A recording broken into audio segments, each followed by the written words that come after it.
Good morning or good afternoon, everybody, depending on where you're coming from. My name is Beth Babel, and I'm the Executive Director of ITGA. And joining me is Melissa Selsky, ITGA Board Member and Co-Chair of the Professional Development Committee. We oversee the Collaborative Community Conversations webinar series and are very excited about today's discussions and our guest speakers. Before we get started today, I am going to show you a short video and then we'll get started.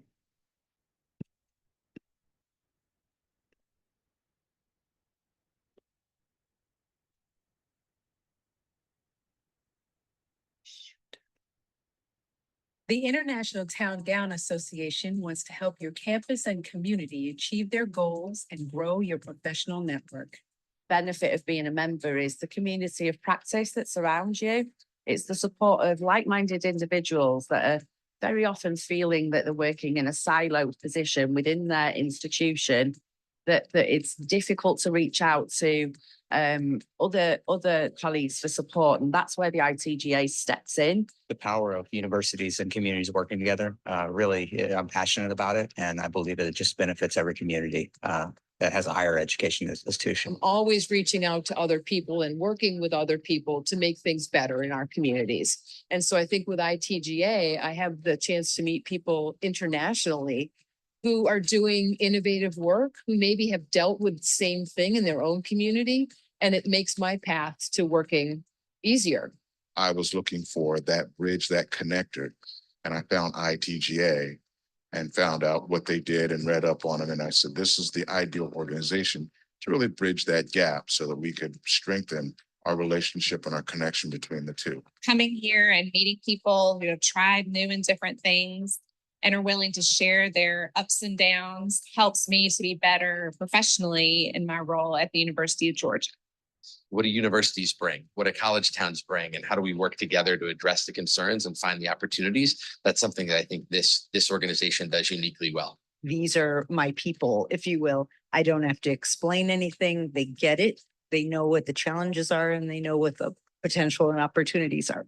Join our vibrant network of college and university administrators, city leaders, public safety professionals, and campus neighbors to advance your campus and community. Contact ITGA about how to join today. Okay, thank you so much for watching that video with us. Now what we're going to do is, I just want to do a little housekeeping. If you have any questions, please put them in the Q&A and we will discuss them at the end of today's presentation. So university towns often face challenges with unsanctioned events, which are gatherings or activities not officially approved or coordinated by the university or local authorities. These issues typically stem from the intersection of large student populations, community dynamics, and the potential for mismanagement. Key concerns include public safety, risk, noise and disturbance, alcohol, substance abuse, and more. Today's discussion is going to help us demystify some of this, and I'm sure all of you face this in your communities, and I'm sure that's why you joined us today. We're going to start with introductions. David, why don't you introduce yourself? Hello, everyone. My name is David Bird, and I'm a police officer at the California State University, Chico. Hello, everyone. My name is Gabriel Ting. I'm the Chief of Police for the town of Amherst, Massachusetts. Hey everyone, my name is Bill Laramie and I'm an officer and neighborhood liaison officer with the town of Amherst. And hi everyone, I'm Tony Maroulis, Executive Director of Community and Strategic Initiatives at UMass Amherst. We are so excited to have these professionals with us today that are going to talk to us about what their work and what they've done. So David, if you'll kick us off, please. Thank you, Beth. Appreciate it. Like I said before, my name is David Bird. I currently work at California State University, Chico as a police sergeant. I'm also a member of our 23 university-wide mobile field force team. I'm alumni of Chico State, and I've been with the department for 21 years. In the late 80s, the prestigious Playboy magazine listed Chico State as the #1 party school in America. This has been a reputation that we've been trying to get away from ever since.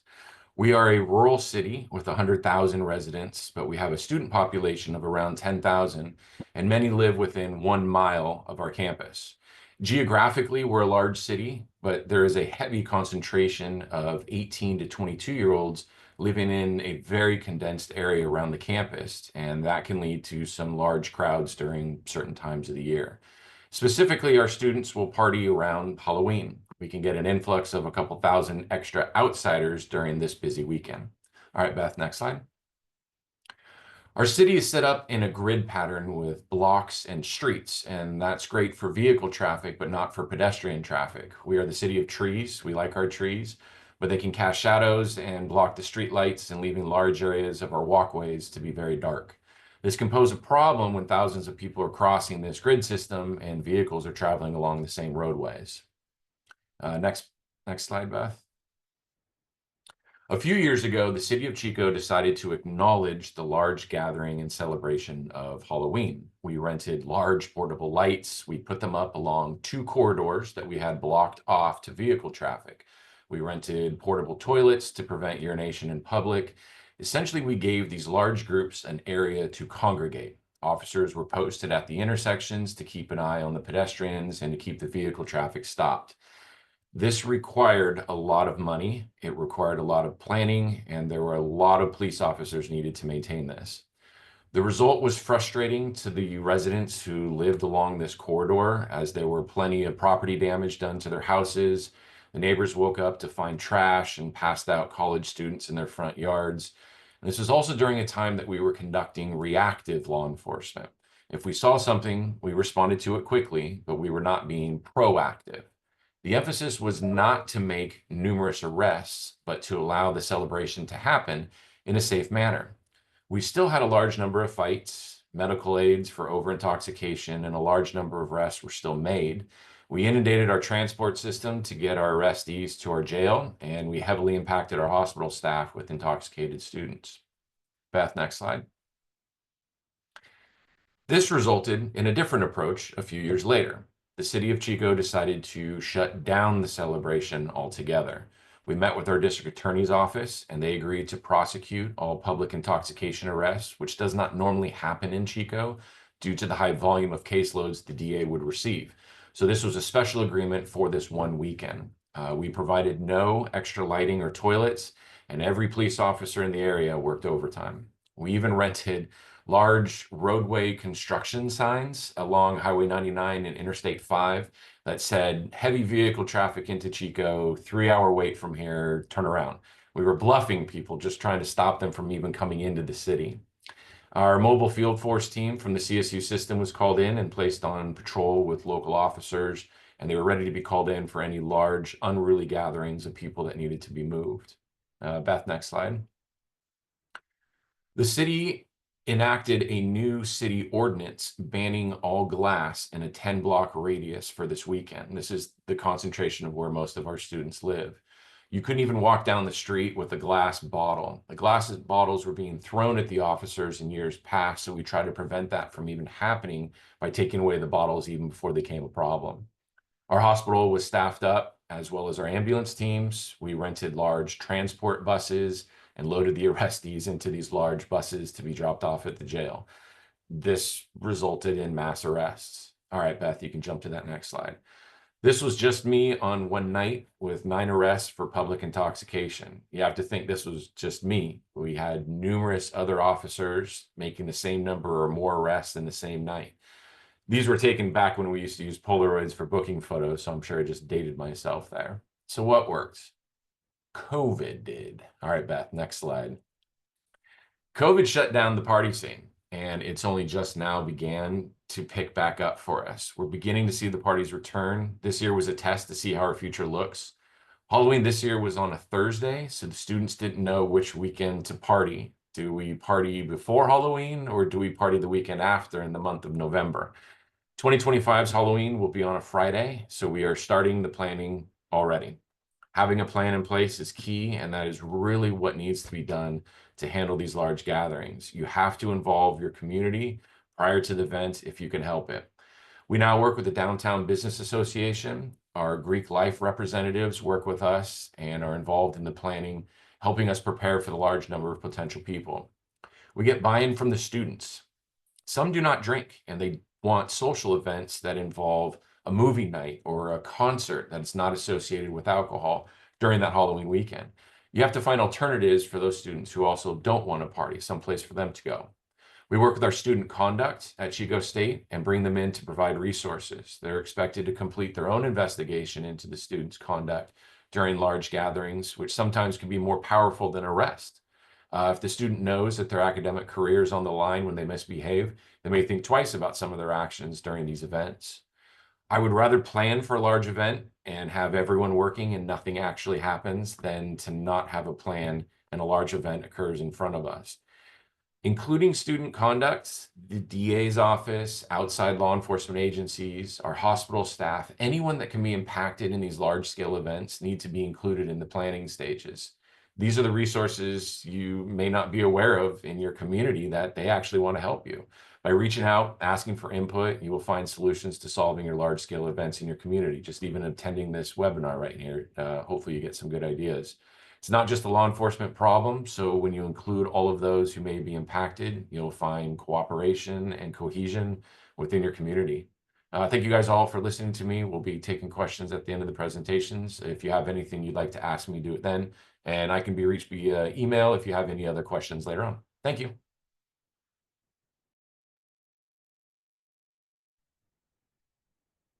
I guess I'm up next. So my name is Gabe Ting, so I'm the chief of police, and I was sworn in as the chief since this past May. However, I've been in the department for 28 years, and I'm a lifelong resident for the town of Amherst, and I attended the University of Massachusetts, Tony's domain over there. And so I've been in this town for a long time, and I want to talk a little bit about the history of the party scene in the town of Amherst, and which coincides with the University of Massachusetts, and specifically the Blarney Blowout. And I will also discuss the Hobart Hoedown. And Bill, do you want to give a quick introduction? Sure. My name is Bill Laramie. I'm a 30-year veteran of the department. I've been in my role as neighborhood liaison officer for about 10 years, and my position was created as a result of these continuing issues with the Blarney Blowout and other large-scale gatherings. So my work day to day focuses a lot on that, and then I'm involved in some other community-oriented activities as well. So just to give a quick snapshot of what the town of Amherst looks like. We consider our little college town simply because we have the University of Massachusetts in our house. And that's the flagship campus for the state. And they have an enrollment of about 31,000, 27,000 in person, 4,000 online. And as you can see the statistics here, 5,300 freshmen in 2024, 7,000 faculty and staff. UMass is ranked number 26 according to US News, and certainly the best food in the country. Their dining services are top notch and have been number one, I think, for the past 3 years at the very least. So our town makeup has about 40,000 permanent residents. We are situated about an hour and a half west of Boston. So we are kind of the forgotten part of the state. A lot of people, when they ask me where I'm from, and I say I'm from the town of Amherst, they always immediately associate that with Boston. And we're very much not like Boston. You know, it's a pretty rural area. And this particular area, Amherst, is the academia hub for Western Mass. Next slide, please. So dating back to about 1997, we used to experience a end of the year springtime party, which was coined as the Hobart Hoedown. So Hobart is a specific street in North Amherst of our town, where it's dominated by off-campus housing for UMass students. So it was a last hurrah celebration before graduation. And I was a young patrolman when I started out in 1997, and we used the same tactic every single year. And that tactic was to try and we'd have a zero tolerance stance, similar to what David described in Chico. And it was just, we would have our whole department ordered in, and it was literally zero tolerance. So any liquor law violations was an arrest. And the idea behind that was to try and publicize it afterwards. through our news media that we would have 100 or so arrests from the event, and we tried to utilize that as a deterrent. However, back then, we really had zero coordination with the university, and not much other coordination with other stakeholders. So again, we tried to use the national media attention to try and fight that. And slowly we started to learn after years had gone by that no changes. Every single year, it was the same thing over and over again. So in 2012, UMass had a schedule change, which pushed the graduation to 2 weeks sooner. So this effectively eliminated the Hobart Hoedown, and the university quickly adopted a different type of party for its replacement. So in 2014, the Blarney Blowout was officially born, which replaced the Hobart Hoedown. Next slide, please. So a history of the Blarney Blowout. So the Blarney Blowout began as a bar promotion initially called Kegs and Eggs. This is a photograph of the center of Amherst, where all of our bars and taverns are located. So this was primarily to celebrate St. Patrick's Day. And so this bar promotion began, and it became so popular that that you can see the lines there. The bar capacity would be exceeded, and a lot of the patrons weren't able to get in. So that kind of created a flash mob of 1,000 students or so gathered at another section of town called Townhouse Apartments. And this was to kind of alleviate the celebration from the center of town and to include a separate celebration. So as the years went by, it started to grow every single year.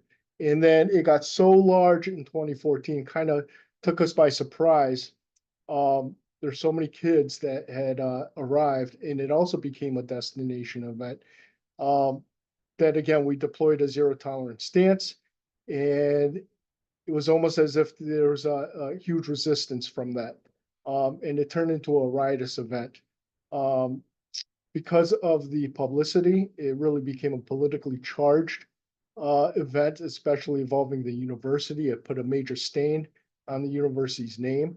And as a result, the university had hired Ed Davis, a former Boston Police Department commissioner, to conduct a study on the failure of this event to try and figure out, why did it culminate to a riotous situation? Next slide, please. So some of the recommendations that came out of the Ed Davis report was a creation of a neighborhood liaison officer. So essentially an officer to coordinate with quality of life issues and to have a direct conduit between our partners over at the university. And so Officer Laramie was named as our first and only neighborhood liaison officer for the department. So it also recommended a stronger town-gown relationship between Amherst and the university. It also involved a lot more outreach. The recommendation was to hire more officers, and I think that's the one thing that the town has not done, was hire more officers. So that's one of our chief complaints. Certainly using mutual aid and creating mutual aid packs with all of our neighboring agencies and having better training and equipment. So now, when we do prepare for the Blarney Blowout, we do deploy our mutual aid packs with several agencies, and we usually have upwards to about 200 additional officers for that event. Next slide, please. So again, Officer Bill Laramie was named as our NLO, and his function was to bridge town-gown relations. And that's been a fantastic addition in terms of really bridging our communications and figuring out ways to try and combat these issues. And something that David had indicated in his presentation, that it wasn't just a Chico problem, it was a town-wide problem. And we kind of share that same sentiment, that it's not just a town of Amherst problem or a university problem. This is basically a community issue. So what came out of that was all of our stakeholders. We have a weekly meeting called On Call. And so a lot of different participants join that meeting, from the police departments, the fire department, code enforcement officers, different offices from the university. And we meet every single week to share information. We share information about things, activities that happen over the weekend, upcoming activities, and what we need to prepare for. We also expanded our outreach efforts, which were enhanced. We tried to coordinate a lot more students to be able to have a voice on the conversation. We had learned real quickly that with the student involvement, we're going to get a lot more bang for our buck because I think that that peer-to-peer relationship is much stronger than the authoritative figure towards the students. We also developed a strong relationship with our Greek affairs, a relationship with our rental properties, and I mentioned our mutual aid officers that are called in, and we have new riot control equipment. And again, no new officers hired. So, next slide, please. So I think this is where I jump in. I think this picture does a good job of demonstrating that we've done a lot of positive things, but there is still a lot of work to do. I mean, this is a sizable crowd. This is, as Chief Ting referenced, this is the townhouse apartment. So what we've managed to do is kind of contain what was once a town-wide party. Now it's really concentrated in this one particular area. So virtually the downtown bar scene is now gone on this particular day. So most of our resources that are deployed on that day are deployed to this particular area. And if you look at just to give you an example of one of our partnerships, so I work very closely with the Greek community, and there was some discussions about, and I would hear this from the property manager about it takes, and it literally would, they have 2 maintenance folks there who would take them a week to clean up this area. So I partnered with a couple of the Greek chapters, and they agreed to meet me up there the following day, and we did a cleanup, and it was amazing the amount of trash that was created, but it was also an amazing partnership to think that they would come up there after, a big celebration and meet me there, 10 o'clock on a Sunday morning to clean this area up. So that's one of our valuable partnerships. Next slide, please. So as has been referenced by a couple of folks, I think the big change for us was really this examination of like, okay, year after year, this is a police problem. We're the ones making the news. Who are our partners within this that we can rely upon? And that was kind of what I was charged to do when I became the neighborhood liaison officer. I think the advantage I had was I had already been here 20 years, so I could hit the ground running. I knew, some of the players in the community. So, we were able to immediately get to work to, pull some of the pressure off the PD and work with many of our community partners to try to come up with some solutions. So who are our allies? Obviously, UMass is a big ally. Tony and I work together frequently on, many of these town gown issues that come up. In fact, we're meeting with a fraternity chapter tomorrow to discuss, geographically where they live, some of the challenges they're experiencing as a chapter, and some of the community concerns around their behavior. So, town government, as Chief Ting mentioned, in on-call, we have both the fire department and our code enforcement teams there weekly, so I partner with them a lot. We do fire safety and just safety presentations with students. Our code enforcement officer, when he goes out and does inspections of Greek houses, typically I am on board with that, just making simple connections with the chapter leadership, letting them know I'm around. And so it's been a good partnership that way. And then student groups, particularly the presence of Greek life is pretty big in Amherst. So, and they're a big player in the party scene. So, frequent contact with them, setting standards for expectations of behavior, conducting community meetings with them involved, their neighbors, town councilors have sometimes come to these meetings. So really kind of just setting the stage for them, like, this is the area you've chosen to live in. These are the expectations of your neighbors. And then, here's the expectations of us as a police department. And obviously, what can each of these contribute? They contribute their time. We have an active group of fraternity members now who live in an area where there is a lot of community friction. So we've partnered with them on weekly neighborhood cleanups. So on Sundays, they're typically out there conducting neighborhood cleanups. Again, these meetings that they've been involved in, really to try to improve their image, but understand like, what is it really like to live in a neighborhood? We rely upon the university for some of this financially in terms of some of the partnerships we do. You know, they're a big contributor to the Blarney Weekend in terms of how they support that.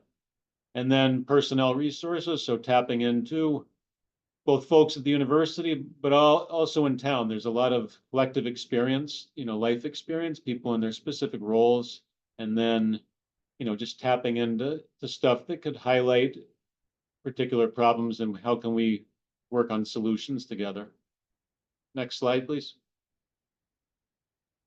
Just to kind of go over this again, you know, we have myself as the dedicated community outreach officer. So my role is kind of all over the place in terms of, you know, it'll start to pick up in terms of like student specific intensity in the spring semester as we prepare for the Blarney Blowout. And then Tony in his role, he has multiple roles in the seat he sits in, but he and I do a lot of work together daily. We have a really good relationship with our Dean of Students office in terms of expectations for conduct. We do share, you know, reports with them weekly. So that is a really robust system we've created. Relying upon our code enforcement team, you know, working collectively with them to identify specific problems. And again, our mission is not to ruin people's good time, but it is to set an expectation of behavior. So, you know, what are your neighbors saying? What are the rules within the code enforcement, within the laws of code that, you know, can prohibit like, you know, size of gatherings or the number of people that can reside within your house, or something as simple, which is an annual problem. How many cars can you have at your house and parking on the lawn? That just infuriates people in this town. So dealing with stuff like that. And then, as I said previously, you know, the work we do with Greek life, sometimes sometimes it can be a little rough. You know, they look at us sometimes as the adversary, and we're really trying to be an ally for them. They just need to understand that, you know, the problems they're creating themselves, and it's not us that are coming to look for these problems, it's their neighbors that are reporting the problems, and we have to come and address them. And then there's appropriate follow-up that is done with them. And really, again, it's just about like raising kids, honestly, that's how I can describe it as. And then working with off-campus student life, as you may or may not be aware, we have a good neighbor registration program here, which is really robust. It's been in place, gosh, I don't know, probably 7 or 8 years, and it's been very useful tool to us. It's widely used in the community. And again, with that, there are expectations. So the Office of Off-Campus Student Life does a really robust intake program. You know, it's kind of setting expectations for students if they're first-time users, or if, you know, if I report back to them, hey, we had an issue at this particular address, they're doing timely follow-up with them. So again, we've got a really good working system here, and there's very few opportunities for students to deviate too much from the rules that we've set for them. Next slide, please. And as I mentioned, we have the Good Neighbor Registration Program. We used initially, when we were doing this work, we used a lot of the concept of crime prevention through environmental design, which kind of looks at spaces from a physical standpoint and how the environments can be changed to improve behavior. So that has helped us a lot. We do resource fairs early in the semester, so we embed ourselves in particular neighborhoods where we know there's going to be problems, get in there before problems pop up. We bring in members of the code enforcement team, student legal services, the fire department, off-campus student life, whomever else wants to participate. It's really an open door. If you have some useful information to share with students or to share with permanent residents, you're invited to these events. We did 3 this semester, and it really helped with setting the tone for the semester. Team Positive Presence is a program out of the Office of Off-Campus Student Life. So they just kind of go out mostly on campus and just do outreach in terms of, you know, just good messaging stuff. That's really what it is. And, you know, if they have questions around particular programs, they can answer them. They're directing them to their office. So the office there is really busy. It's a space where students who live off campus, if there's some type of trend, if there's a waiting period between classes, they can go there and hang out. So it's a really nice space they've created. Walk This Way is a program we previously used. It's not up and running at this point. And something big we've managed to pull off is for the Blarney Blowout, we have gotten a one-day pledge from our Greek community to basically stand down. It's something that I talk with them about, here's the benefit of standing down for that day. So not saying they can't do anything, but they're not advertising it, promoting it, any of that type of stuff. So that's been big for us, and they've really done a really good job in terms of, sticking to what was in the specifics of this pledge. We do knock and talks. So that's basically going door to door. There was a time when we were working with the Office of Off-Campus Student Life, like every week, we would just go out, okay, what's the message this week? Let's go into this neighborhood because there was this problem. We just knock and talk. We share some information with them. Typically, we give them some candy or something. I have a dog that works with me, so I have a Labrador Retriever, so he comes along. So that's really a good segue to, students. They don't typically want to be bothered. They think we're trying to sell them something, but then the dog is the first one at the door. So then we've created the connection. So, and as you can see there, what we do is share student code of conduct information with other universities and colleges. So if we arrest somebody from Assumption College, we're making a request to the dean of students that information is shared with their university or college. Couple times a year, we do landlord meetings around typically spring and fall, and I suspect the chief is going to be making that request sometime in February. So we'll meet with our landlord just to kind of set expectations for the spring and really around the Blarney Blowout event. They've been super helpful. So one of the things I do weekly is I share all the noise complaints that are generated throughout town, and I share them with our landlords. So not only can I follow up on them, but they have the opportunity to as well. We share information with the UMass Police. That's a no-brainer. And then maintaining mutual aid assistance with neighboring police agencies, as Chief Ting brought that up. So, there's going to be requests going out, and typically, overwhelmingly, we get a good response from departments. They love to come here. I don't know if they love to come here for the Blarney Blowout or love to come here because they get to go to the UMass Dining Commons. I think that's the real reason. We can seal the deal with them. And then as mentioned here, one thing we saw in 2023 was Borgs, and I suspect most folks here are familiar with them. It's the blackout rage gallon. So that was a real problem for us. It kind of inundated our EMS system, and we heard complaints from our local hospital. So that created some problems. So that was kind of something we were looking at this year. And in full disclosure, and this year we did step up our enforcement, and and again, that's one of these other information sharing pieces. There was no surprises coming. We told our partner agencies as well as university, this is our plan going forward on this particular day. You're going to see an increase in enforcement, and they were ready for it and supportive of that. Next slide, please. There you go. And we're going to hand it off to Tony. He's going to bring us home. Thank you. Hi, everyone. Again, I'm Tony Maroulis, Executive Director of Community and Strategic Initiatives here at UMass Amherst. I'm just going to give a slightly, probably just a coda to what Gabe and Bill talked about from the law enforcement perspective, just through the community relations lens here on campus. Next slide, please.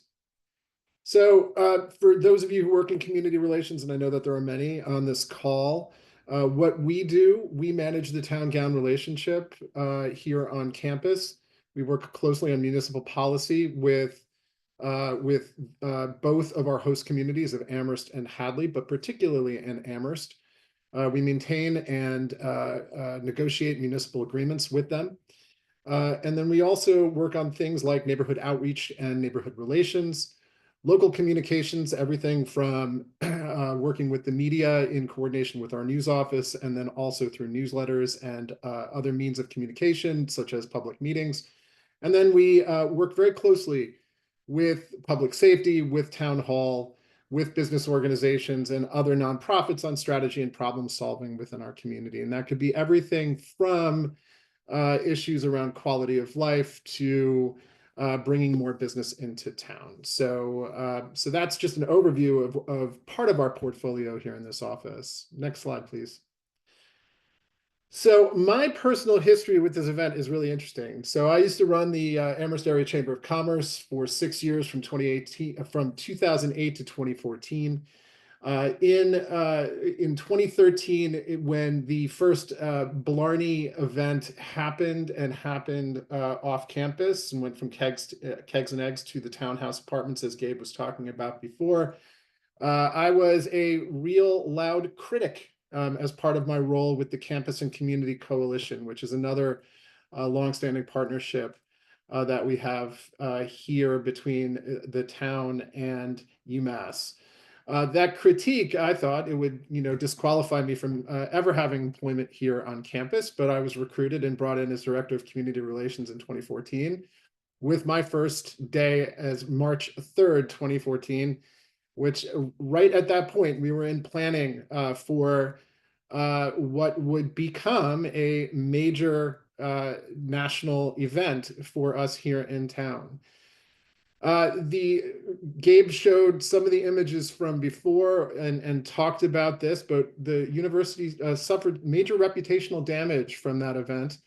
We were national news on the cover of many newspapers, from the Boston Globe to having articles about that event in Time magazine. None of it looked great, both for our community and also for our local law enforcement. So we all were struggling as a community. And locally, it was months-long coverage. Gabe talked about it before, but from the university perspective, it was something that we really had to work on, this damage to the town-gown relationship, as the bonds between our senior campus and the town manager was strained. And we had a lot of angry elected officials and community members that were inundating our office and other university leaders around our lack of preparation and our student behavior. Next slide, please. So Gabe talked about the Davis report, and a lot of that was about public safety, and it was somewhat controversial to a degree, but it wasn't just a public safety review. We also had a full review of our visitor policies and enforcement protocols here on campus around that event. Ed Davis took a look at the accountability of that we had with our students for their behavior around these large-scale events. It also talked a lot about and gave us some advice on promotion of educational and training efforts that we make to the that we have with students and how we present that to the public. And it also talked about enhanced communication. I can't stress that enough, that the communication both to the public, to town hall, to our law enforcement partners, it was critical to any kind of success moving forward. We immediately worked on our reputational repair. We hired a neighborhood liaison. That position is no longer with us. I take on a lot of that work, but we made sure that our work was much more visible in the community. And we had greater transparency and communication around the efforts that we made with our students within the community, and how we worked with town hall, just making sure that they were working with us.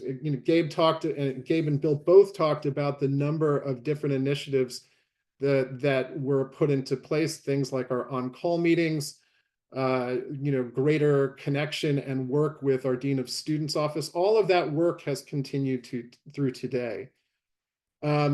But again, we worked really hard to repair that town-gown relationship by bringing senior campus and town leadership together, and often. The relationships that we had before were somewhat strained. We have codified the number of meetings that the chancellor has on a yearly basis with the town manager and other senior elected officials. And we brought them along into our planning efforts. We weren't so Byzantine and opaque any longer. We were making sure that everyone was on the same page and singing from the same songbook. Next slide, please.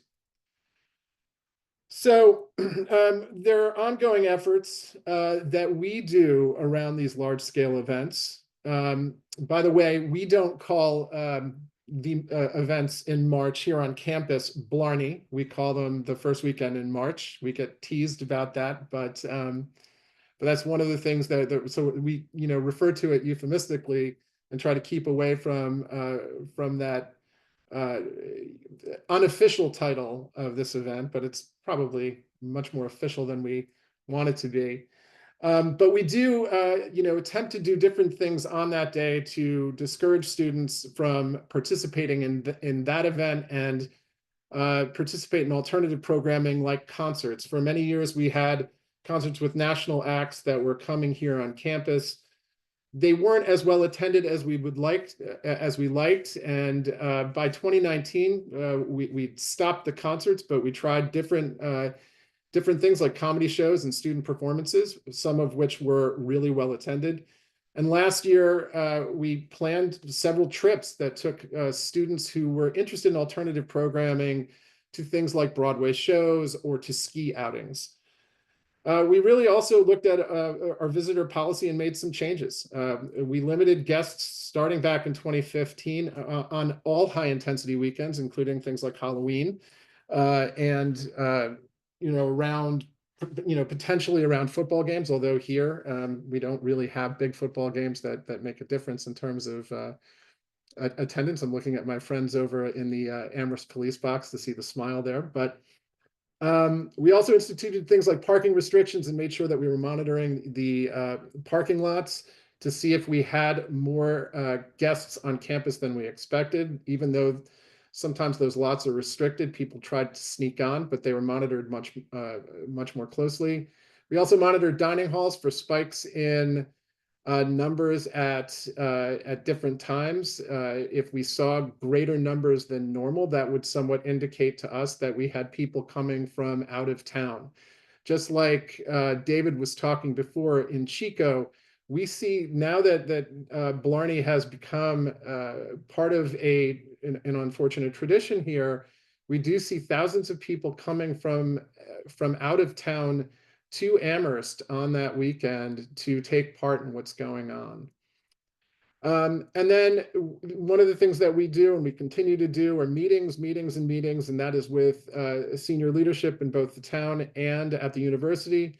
With our landlords, we participate here on campus with those landlord meetings as well, working very closely with them, making sure that they get the information on the type of restrictions that we have on campus. We pass that along to them. They are free to institute some of those same parking restrictions and some of the same messagings that we do.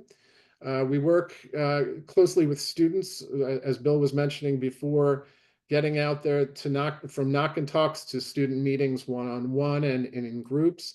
And then with our neighbors as well. That is critical, just making sure that they are aware of what's going on, hearing them out, and making sure that they're part of both the planning and the solution on these ongoing large-scale events. Next slide. And so here's the question that I think that we struggle with every year. From March 2015 to now, this event unfortunately has continued. And I think for us, we have always wondered, is it here to stay? And the participation has gone through peaks and valleys. We've seen different years where we've had a lot of hope. In 2017, things were very quiet. Some of that had to do with the weather, but also some of it had to do with continued enforcement since 2014. The Blarney is dead quote comes from a student that was interviewed on a local TV station who just was wandering around trying to find a party. We felt really hopeful in 2017 that the event was just going to taper off. By 2021, Blarney was back, in an increasingly atomized world, and especially at a time during COVID in which students were looking for companionship and something to do. This large-scale event and this tradition was something that was revived. And by 2023, we had the new challenge, and Bill referred to it before, and that was Borgs. The blackout rage gallon phenomenon was something that we did not expect. I think we were the first institution to see it in a large scale. We had something like 30 ambulance transports during that event that year, and it forced us to change some of our strategies and tactics. The Borgs also put us back in the national news, but this time one of the things that we were able to do was to talk about it as a challenge for all institutions, and really warn people and warn our fellow universities and university towns about the nature of Borgs and just how concerning a trend that they were. So again, revisiting and revising those strategies and tactics each and every year, we're looking at this with our public safety friends and how we're messaging out to folks. Gabe and Bill had talked about how we have limited this event. At one time it was all over town, and now it is really in one location, and that's the townhouse. There's good and bad issues with that, of course. Large numbers of people in one place always give everyone some anxious moments, but it has allowed for a concentration in which the public safety officials are in one place, making sure that they have an eye on things and able to quickly act if needed. The SEPTED piece that Bill was talking about before, at the townhouse apartments years ago, we worked with the property managers up there to put up fences along those courtyards to prevent students from gathering in that place, in those spots, without invitation, because those locations were places where students would do that. There wouldn't have to be a party. Parties would just happen there because it was a wide open space in a student neighborhood. So those fences were a deterrent for a long time, but in 2022 and 2023 as well, we had students that climbed those fences and they were spiked on top, and some unfortunate accidents happened and required medical attention. We have looked at those fences since, and we've decided that they're not necessarily a help during a large scale event, and we've had to make some changes in how we've strategized around that location, especially as it relates to the fences. We've also brought in a medical triage into that area. Given the prevalence of Borgs in 2023 and the large number of ambulance transports, this was not really a medical event in years past. The triage has been helpful in making sure that students that are over intoxicated are being taken care of right on site and not brought to the emergency room, where in our very small rural area, that creates a real backlog and problem for those patients that may need it, other patients that may need it within our community. And then finally, I think that a lot of what's going on right now is that we're monitoring that space, and we're taking deeper breaths, and we're at the same time we're allowing the crowd to breathe while the police are using enforcement action when necessary. So we'll, as we always do, we'll take a look at these techniques that we've used last year. We'll think about what we need to do for this year, and we'll reevaluate as needed. Last slide. That's it for me, and we all welcome questions, I think, at this time, and I think Beth will moderate that spot. Thank you. So I'll take the moderation there, Tony. So a few questions have been placed in the Q&A that you can see our presenters have answered. In addition to that, we have a couple of other questions. This one, and not directed to anyone specifically, what trends or emerging challenges should university towns prepare for regarding these events? Is there anything new or changing? I mean, I think you spoke to the Borgs very well, how that has kind of maybe waned a little bit, but is there any other trends we should be aware of? Well, so I could jump in on that. I think, as I mentioned before, that, we're in more of an atomized, type of society right now, and students particularly are affected by it as they've grown up with cell phones and more patterns of being alone, right? I mean, we know about the loneliness epidemic throughout the country, but particularly among college-age students. And so these moments of unsanctioned and unplanned celebration are things that I think students seek out. They're both anonymous and somewhat randomized, and it allows for students to be a part of something. And at these moments in which connection is quite difficult, I think we'll see more of these and larger scale events all throughout the country. They don't necessarily have to be as big as the ones that we've talked about today in Chico and in Amherst, but I wouldn't be surprised to see them, and not all the time. I think that it's around certain moments of celebration. Thank you. If I could just chime in real quick. Sure. Sorry, Melissa, I just wanted to mention something that was pretty important to us in the past year.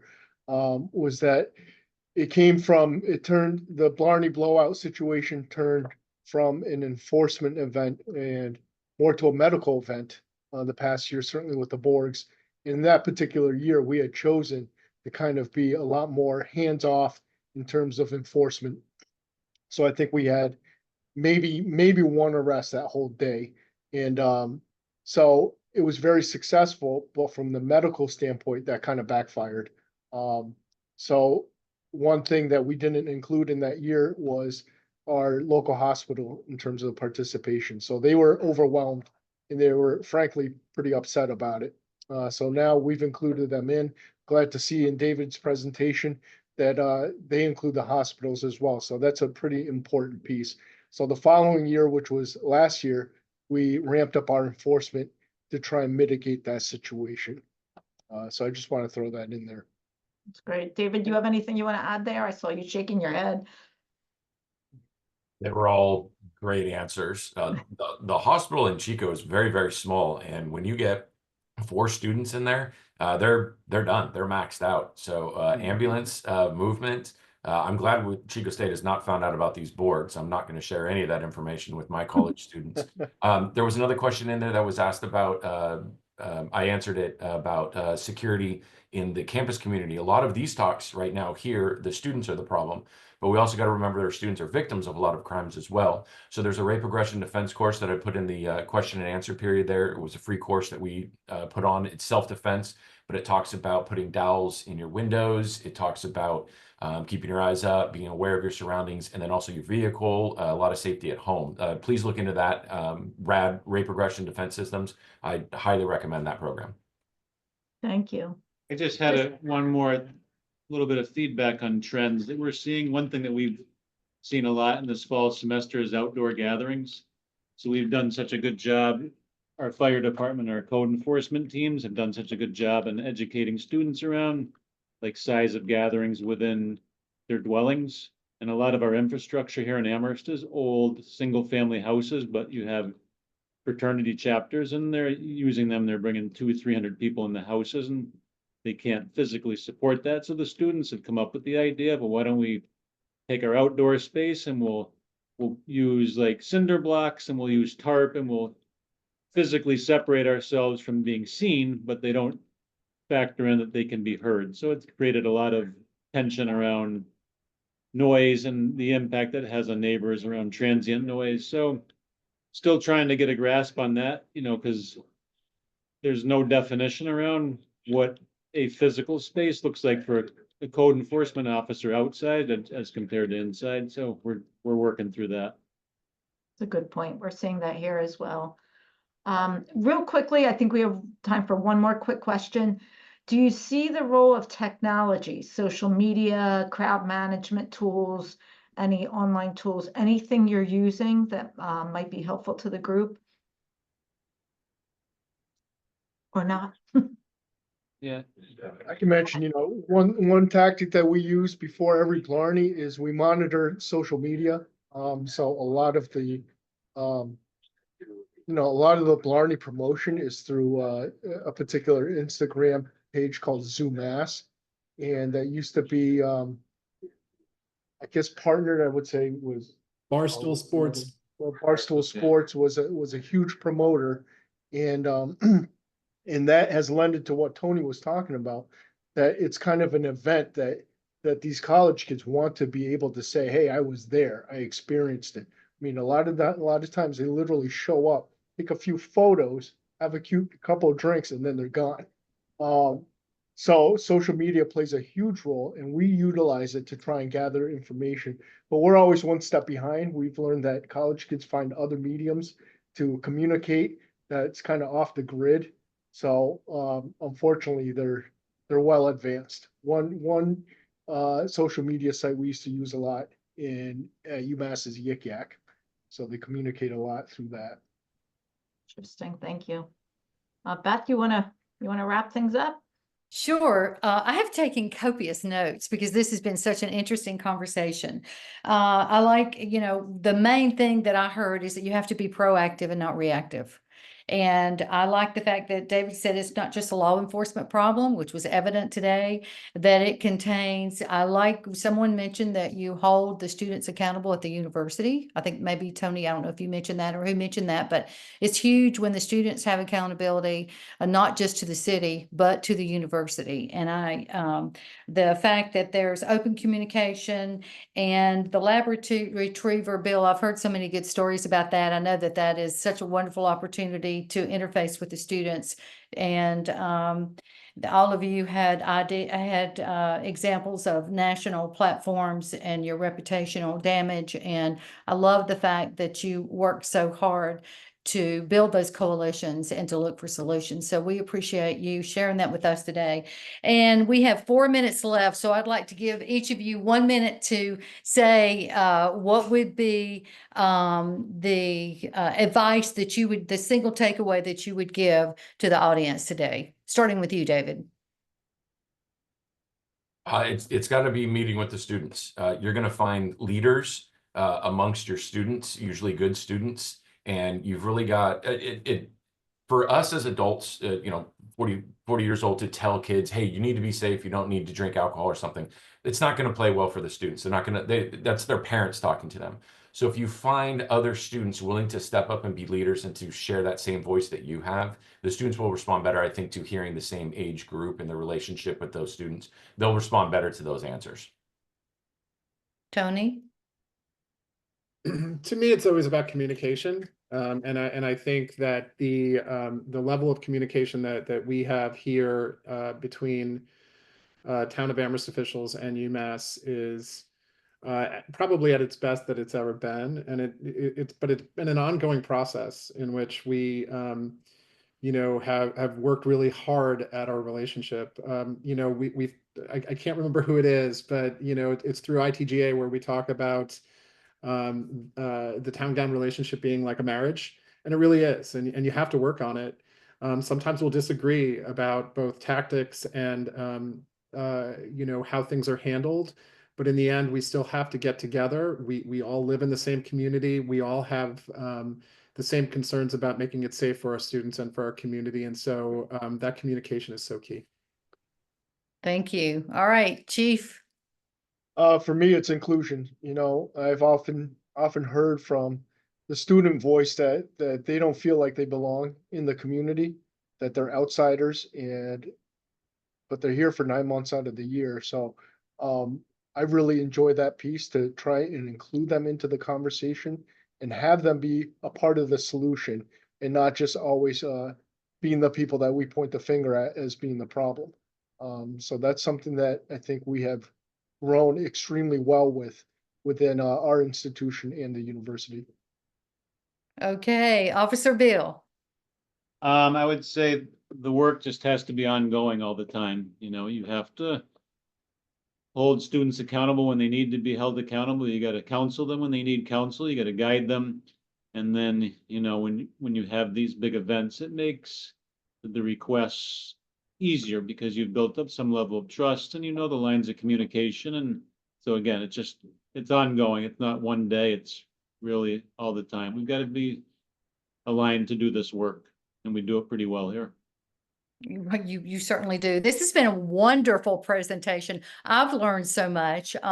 If you all want to hear more discussions like this, plan on coming to our conference. Our registration is opening up today, and this will give you an opportunity. Our open tracks, our call for proposals are out. Share what you're doing in your communities around the tracks. You can see that at the website.